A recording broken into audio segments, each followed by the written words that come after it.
Caffeine consumption, both in Asian and Western populations, appears to protect against the development of Parkinson's disease, but what if you already have it?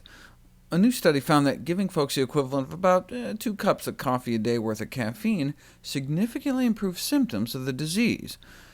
Of course, there's only so much you can charge for coffee, so drug companies took caffeine and added a side group so they could patent it into new drugs, which appear to work no better than plain caffeine, which is dramatically cheaper and probably safer.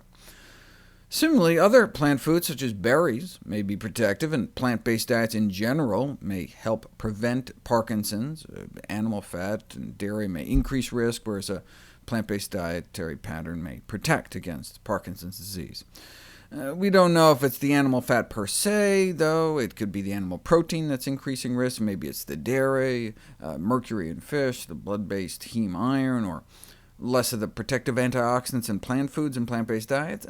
We didn't know until recently.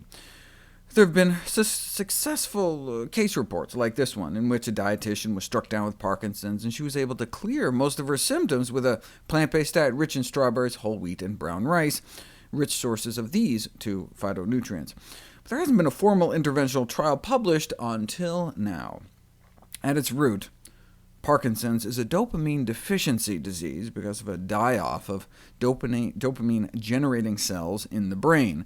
These cells make dopamine from L-dopa, derived from certain amino acids in our diet. But just like we saw with the serotonin story, the consumption of animal protein may block the transport of L-dopa into the brain, crowding it out. So at first, researchers tried what's called a protein redistribution diet. Let's basically only let people eat meat for supper, so that patients are hopefully sleeping by the time the negative effects kick in. But researchers didn't consider cutting out animal products altogether until it was discovered that fiber consumption naturally boosts L-dopa levels. So hey, a plant-based diet, particularly in its vegan variant, is expected to raise levodopa bioavailability and bring some advantages in the management of Parkinson's disease through 2 mechanisms: a reduced protein intake and an increased fiber intake. That's why plant protein works best, because that's where fiber is found. So they put people on a strictly vegan diet, keeping beans towards the end of the day, and indeed found a significant improvement in symptoms.